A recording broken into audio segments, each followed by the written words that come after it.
Good evening, it's Pastor Allen again. I want to talk to you again, continuing the origin of sun worship, Trinity, and Babylon, and also why we worship on Sunday. We are fast approaching 6,000 years, last generation now.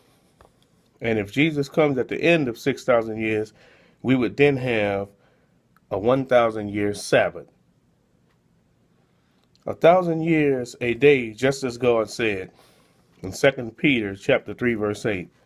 But beloved, be not ignorant of this one thing, that one day is with the Lord as 1,000 years, and 1,000 years as one day. 6 days work and the seventh day rest. That's the way God ordained it from the beginning. This earth's history may end up being a mirror image of the creation week, but with 1,000 years as a day. That would put a whole new perspective on the meaning of the Sabbath. Now, that is for sure. 6,000 years of working and 1,000 years of rest. God does love doing things in numbers. Nimrod's and Semiramis' followers plunged so deeply into sin and the occult that they even sacrificed babies to Satan in their worship to him. This became a common practice until Shem, who was one of Noah's 3 sons, Noah had Shem, Ham, and Japheth, and the great uncle of Nimrod. Shem was the great uncle of Nimrod. So Nimrod was in the lineage of Noah. In his anger and wrath, he killed Nimrod and cut him up into small pieces as an example to others not to commit such abominable sins and not to follow such evil religious practices. He stretched out his sword and killed Nimrod and cut him into several pieces for idolatry, because the Bible says when you practice idolatry, you shall be put to death. And he was following the Bible while Nimrod was following Satan.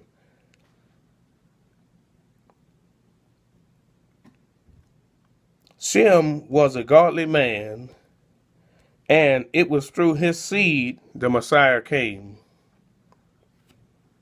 The Tower of Babel was actually the worship of Satan in the form of fire, the sun, and the serpent. However, Satan worship could not be done openly because so many who still believed in the true God of Noah.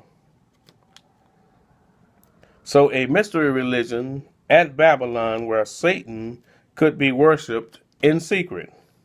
That's what they did. After Nimrod was murdered for devil worshiping and worshiping idols, they decided to take the Church of Satan underground.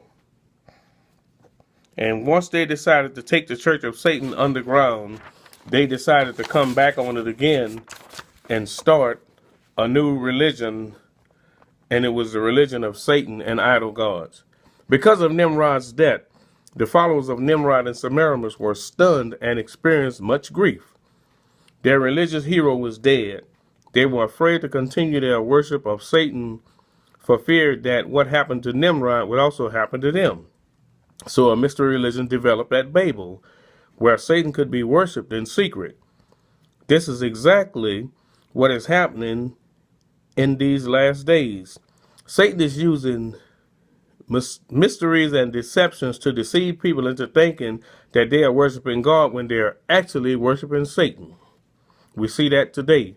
We see people going to church worshiping God, but they're worshiping money, they're worshiping things, they're worshiping idols, they're worshiping things, the Bible says, things made of wood, stone, other than worshiping the true God.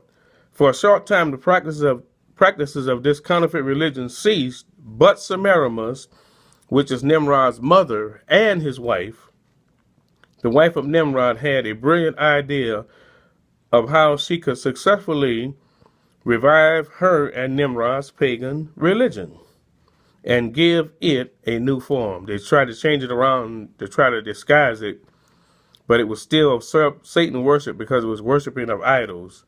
The Bible says they can't see, they can't hear, they can't move, they can't do anything. It was not long after the death of her husband that Semiramis became pregnant. She said that when Nimrod died, that he went up to the sun, and the sun then became a symbol of Nimrod. She told the people that a ray of the sun had come to her and impregnated her with a child, and that it was actually Nimrod coming back in reincarnation of the sun. The child was called Tammuz, and these three were worshipped as the personification of the Son of God. And this is where we find the 3-in-1 Trinity doctrine originated, and is where the first three came into existence.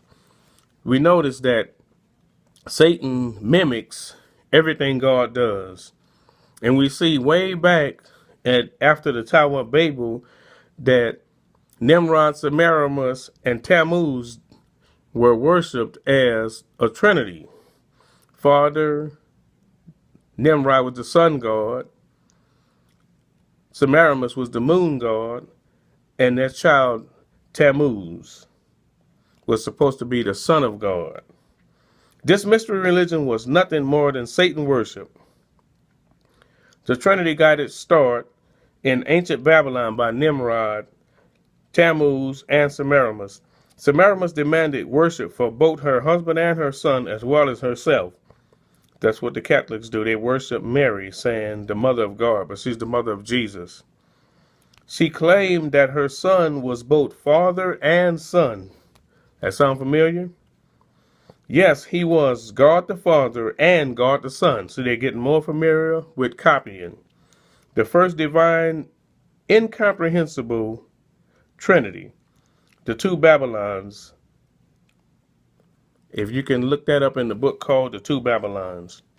But I'm going to stop for right now, and I'll continue on part 3 of the origin of sun worship, Trinity, and Babylon. God is coming. The King is coming real soon. We want you all to be prepared and make sure that you're ready when he comes. Make sure you're prepared, because there's wars and rumors of wars, but pretty soon the wars will be happening, not just rumors of wars. And I'm asking you to continue to pray for your leaders, continue to pray for your church leaders, and pray for your family, that God blesses us through these last and evil days. The King is coming.